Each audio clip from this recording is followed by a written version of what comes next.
Oi, pessoal! Sejam todos muito bem-vindos, muito bem-vindas aqui no meu canal Psicologia e Educação. Meu nome é Patrícia, sou psicóloga, psicopedagoga.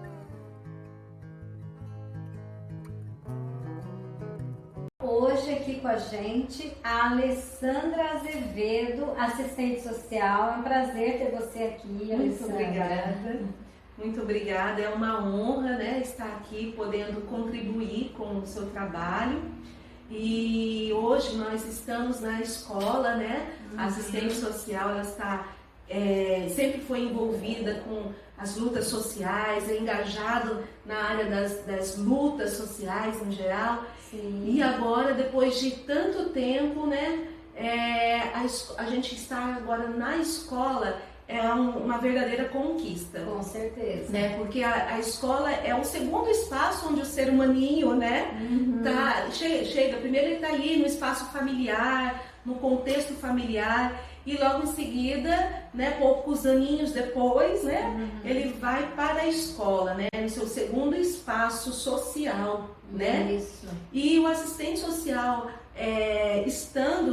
atuando nesse espaço, vai contribuir, já tem contribuído, né? A gente tem visto que nesses meses aí do serviço social dentro da escola, muita coisa, muito encaminhamento, muitos desdobramentos, né, tem acontecido aí na rede por conta de um olhar, né, deste profissional dentro do espaço escolar. Então, o nosso papel ali é contribuir com as famílias, auxiliar ali nos encaminhamentos, naquilo que as famílias às vezes têm uma dificuldade e não tem um norte, não sabem por onde, né, começar, e a gente tem esse papel de auxiliar, orientar, né, e ajudar para que aquele ser humaninho, né, consiga desenvolver-se ali, porque serão muitos anos dentro do espaço escolar, né? Sim. Então, que ele possa desenvolver bem com a ajuda da família, da escola engajada. Acredito que é uma parceria que veio só para dar certo, para somar. Para somar muito. Na prática, o que está acontecendo, né? Eu trabalho em escola, lá nós temos as assistentes sociais lá com a gente, e o que está acontecendo assim elas estão conseguindo agilizar a vida das crianças que precisam de uma consulta. Exatamente. Né? E muitas vezes a família não consegue sozinha resolver essas questões. Então as assistentes sociais, elas fazem esse intercâmbio, né? Traz a rede no geral, né? Toda. A rede de apoio. Como a primeira infância, ela é muito importante, né? Então, esse sistema de garantias de direitos, né, precisa estar bem engajado, né? Então, ter esse profissional, o psicólogo, né, também, e engajado aí desde dos primórdios, vai ajudar muito, né, no desenvolvimento do ser humano mesmo, né, que esse é o nosso papel. E depois nós viemos de um período, nós entramos na escola num período pós-pandemia. E o nosso papel é trazer essa conscientização, trazer essa família de volta, né? O espaço escolar é um espaço de proteção da criança e do adolescente, né? Não é só proteção, mas é um espaço de aprendizado, de crescimento cognitivo, né? Então, vamos voltar para aquilo que foi perdido, né? Então, se perdeu um tempo, a gente precisa correr atrás do tempo perdido, né? Então, e dia 15 de maio é o dia das assistentes sociais, é o dia da profissão, então, parabéns! Mas hoje, em especial, o tema não vai ser sobre essa profissão maravilhosa, sobre todo esse engajamento social do seu trabalho. O tema é bastante delicado. Vocês já ouviram falar sobre o Maio Laranja? Então, o Maio Laranja, né, foi constituído, na verdade, uma lei em 2000, né, que é a Lei 9.970, que essa lei ela veio para fazer uma conscientização à sociedade da importância de se combater, né, a exploração sexual de crianças e adolescentes. Por que disso? Em maio, né, 1973, né, uma jovem, né, chamada Araceli, com 8 anos de idade, né, sofreu aí uma violência hedionda, né? Ela foi estuprada, violentada, drogada por diversos rapazes. Esse crime ele ficou impune, né? Eram jovens da alta sociedade, né? Abafou o caso. Se tivesse Instagram, rede social naquela época, isso já tinha virado, né, uma situação. Mas abafou-se o caso e não teve punição, o crime prescreveu, né? E aí em 2000 aconteceu essa lei visando o quê? A contribuir com a sociedade para prevenção, né? A gente não deve ficar em silêncio. O silêncio diante de uma violência, ele é mais violento ainda, ele é aprisionador, né? Ele aprisiona a pessoa que está em silêncio. Às vezes a criança, e muitas vezes, né, vamos falando assim, né, a violência que essa criança ou esse adolescente está sofrendo, não foi por alguém que conheceu na rua, foi por alguém que está próximo dele. Exatamente, por isso o silêncio. Por isso o silêncio. Né? O silêncio, porque assim, é muito comum a criança, quando acontece alguma coisa lá na escola, ou mesmo na rua, a criança chega em casa, ela conta. Exatamente. Né? Ela conta, olha, me bateram, me xingaram, me ofenderam. A criança é normal ela chegar e ela relatar o problema em casa.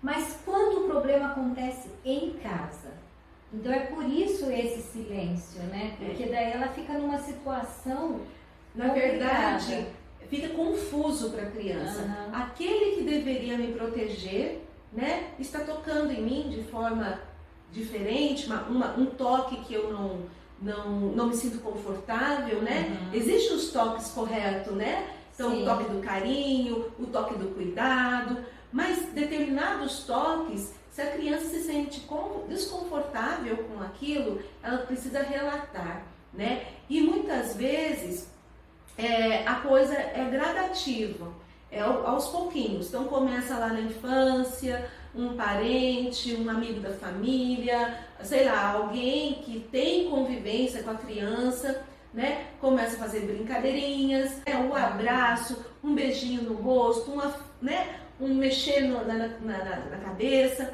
mas aquele abraço apertado, onde o tio coloca a mão nas minhas nádegas, ou, né, passa a mão na minha coxa, uma coisa que me deixa desconfortável, eu tenho que falar para alguém, não posso ficar em silêncio. Essa questão com essa adolescente, dessa jovem, né, essa criança que aconteceu, vem sinalizar, isso foi em 73, olha quanto tempo, né? Em 73, de lá para cá, aumentou-se muito o número de notificação de casos de violência contra criança e adolescente. Mas a gente tem visto no dia a dia que só isso, né, notificar, falar é importante, né? E quanto mais cedo essa criança sair desse ciclo, né, de exploração, ela ser cuidada, melhor vai ser para a saúde mental dessa criança. Eu não posso falar de estatística nesse sentido, mas em alguns casos que você vai fazendo o atendimento, né, você vê que o menino está em depressão, que o menino está se automutilando, e às vezes tem uma correlação com o abuso. Não estou falando que todos os casos são assim, não, tem diversas ordens, né? Mas alguns casos têm correlação a abuso. E aquela coisa que está velada, escondida, guardada, que é feio, né? Falar sobre isso é feio. Então, o silêncio, ele é aprisionador. Ele vai aprisionar. O nosso trabalho de fazer, né, com que 18 de maio seja um dia de combate, né, contra essas violências, trazer para a sociedade um alerta, fazer com que tanto os jovens quanto as crianças e os seus cuidadores sejam mais atentos, né? Os adultos às vezes têm acesso a vídeos, né, que criança não pode ter acesso. E às vezes a criança está pegando, vai lá, pega. Às vezes a criança não está sofrendo abuso sexual, mas ela está tendo acesso a vídeos de conteúdo adulto. E aquilo vai despertar nela uma coisa, né, antes do tempo. Sim. Então há tempo para todas as coisas, não Com é? certeza, é preciso supervisão, né? Sim. A criança ela não pode ficar exposta à internet à vontade, totalmente à vontade, sem uma supervisão, sem um controle, né? Então é preciso também que haja muito diálogo, Com certeza. né? Os professores em sala de aula conversar, os pais, né? A família de forma geral conversar também sobre isso, né? E falar claramente, tem lugares do nosso corpo que ninguém pode pôr a mão. Exatamente. Só quando você quiser, quando você estiver maior, que você quiser, então, você pode dizer que você não quer que ponha a mão ali. Né? Cuidar do próprio corpo. Essa informação ela é importante para trabalhar a prevenção. Sim. Quando os casos chegam para a gente tem que trabalhar os paliativos, né? Os cuidados paliativos. Porque né? já tá naquela situação complicada. Então aí você vai ter que acionar toda a rede de saúde, psicólogo, né? A rede de segurança, sei lá. Precisa acionar, né, todo um sistema de garantia de direitos para trabalhar aquela questão que já aconteceu, né? Quando a gente coloca o 18 de maio, a gente está falando da prevenção, a gente está falando da importância de cuidar das nossas crianças não ter acesso a conteúdo de ordem adulta, porque não tem idade para isso, né? Não tem maturidade emocional, psicológica para ter acesso a isso, né? E às vezes os adultos estão tão imbuídos nos seus próprios problemas, a criança começa a ter acesso àquilo que não deve ter, então isso deixa ele mais vulnerável, mais suscetível a sofrer violências. Porque a primeira infância é onde vai se consolidar ali a saúde mental daquele pequeno, né? Então, assim, é a primeira infância onde está ali os sonhos. Você sonha na primeira infância, né? Você quer ser uma bailarina, você quer ser uma professora, você quer... Agora, à medida que você vai sofrendo violências, né? De ordens familiares, de ordens sexuais, né? E por aí vai minando sua identidade, vai minando os seus sonhos. Aí lá na ponta, eu tô com um adolescente no 9º ano que não tem sonhos. O que aconteceu nesse caminho? Porque não é normal. Um jovem tão jovem não ter sonhos, não ter perspectiva, não sabe, né, para onde ir quando crescer. Tem muitos adolescentes e crianças que estão tristes, que estão em depressão. Depressão não era coisa de adulto, gente. Que coisa horrorosa. Mas não, coisa de criança. Criança sofrendo isso. Então, que sociedade teremos se nós temos crianças doentes nesse nível, né? A criança ela tem que sonhar. A criança ela tem que ter a pureza dela preservada, né? Qual criança que não tem a sua pureza preservada vai sonhar lá na frente, né? Então, o nosso trabalho é de proteção. A nossa bandeira é de proteção, é de prevenção, é de ter um olhar para essa criança, mas também para os seus cuidadores, né? Esclarecimento. Porque muitas vezes, sabe, Alessandra, a gente vê famílias, você está acostumado também a ver isso, famílias que precisam se ausentar para poder buscar o sustento para os filhos. Outra né? questão. Então aí o que acontece? Aquela criança ela tem que ficar sozinha ou aos cuidados de um vizinho, uma vizinha. E a gente que trabalha em escola, a gente vê muito isso, né? Essas famílias estão precisando também de orientação, né? Muita orientação. Orientação é importante. Eu acredito assim, que enquanto a vida é esperança, né? Enquanto a vida é esperança, a gente tem que buscar romper com o ciclo de violência, porque às vezes a gente entra no automático, né? A gente entra no automático. Então a gente trabalha, estuda, faz um monte de coisa para dar o que o menino e a menina está precisando, a boneca, né? Eu preciso trabalhar, mas esquece que o menino e a menina precisam muito mais do que a ausência dos pais por conta do trabalho. Eles precisam da presença deles, porque isso traz segurança, né? Tem um livro muito legal que eu gosto muito, que é um livrinho pequenininho de cabeceira, se você quiser ir ler, chama 7 Necessidades Básicas da Criança. Gente, todo papai e mamãe tem que ler esse livro. Sério. Já leu? Não, maravilhoso. Fininho de cabeceira, sabe quando aquele livro leve, assim, ó, terapia breve? É isso. Então, assim, porque fala das necessidades da criança, necessidade de segurança, necessidade de elogio, necessidade de colo, sabe? Necessidade de amor. Então, assim, né, necessidade de ter essa conexão gostosa com os pais. Quantas crianças não estão sendo privadas disso por conta da bendita da alienação parental, né? Então, assim, eles estão brigados e eles estão privando aquela criança de ter contato com o seu pai ou com a mãe, porque o casal que rompeu ali está ferido e teve alienação parental, mas a criança tem direito de ter acesso ao outro. Então, assim, esse livrinho é um livrinho que eu indico para todos os pais, né? Que é bem pequenininho, você está grávida, leia lá a necessidade da criança, porque quanto mais a gente se aprimorar de... Uma coisa assim, bem básica, bem simplesinha, mas que eu acho importante falar aqui, gente. Ir às reuniões de pais nas escolas. Nossa, muito importante. Vocês não imaginam o quanto isso faz bem para a criança, quando a criança vê que, nossa, minha mãe foi, sua mãe foi, um pergunta para o outro, né? Meu pai foi. Ver o trabalho deles fazendo, elogiar pelo trabalhinho. É importante essa participação da família na escola, porque e também é um direito. Então, mesmo que você trabalhe fora, que você não possa, ache que você não pode, mas você pode ir, né? É um direito seu. Você pega ali na secretaria da escola uma declaração de comparecimento naquela reunião e você leva para o local de trabalho, porque é um direito seu e é um direito da criança. E isso vai fazer toda a diferença.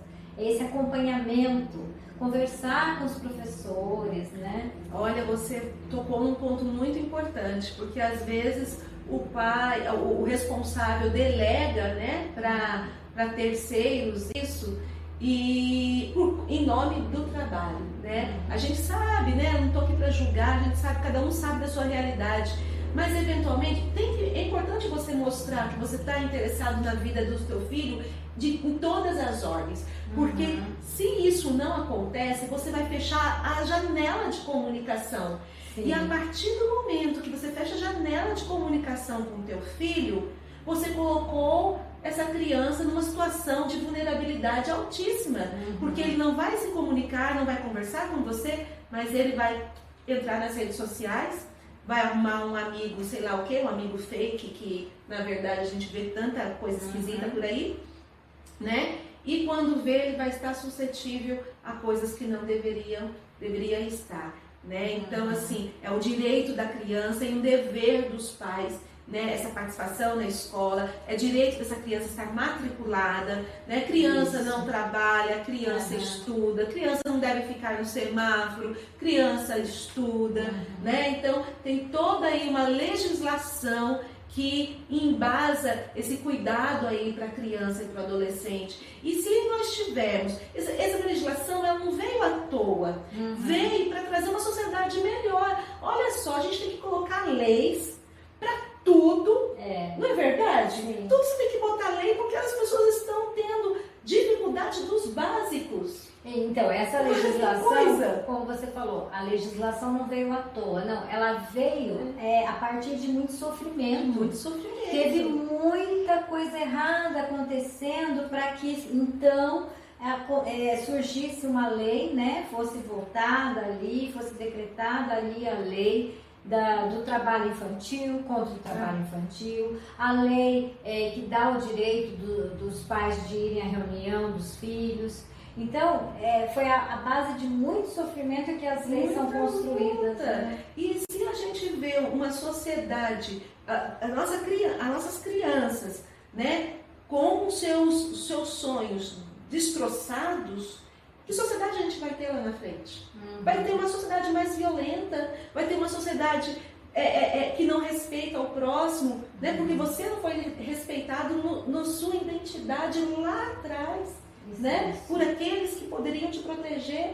Então, assim, é uma coisa, é uma bola de neve. Se a gente quer uma sociedade mais pacificadora, uma sociedade onde os seus adultos sejam responsáveis, né, pelas suas ações, a gente tem que começar da base, né?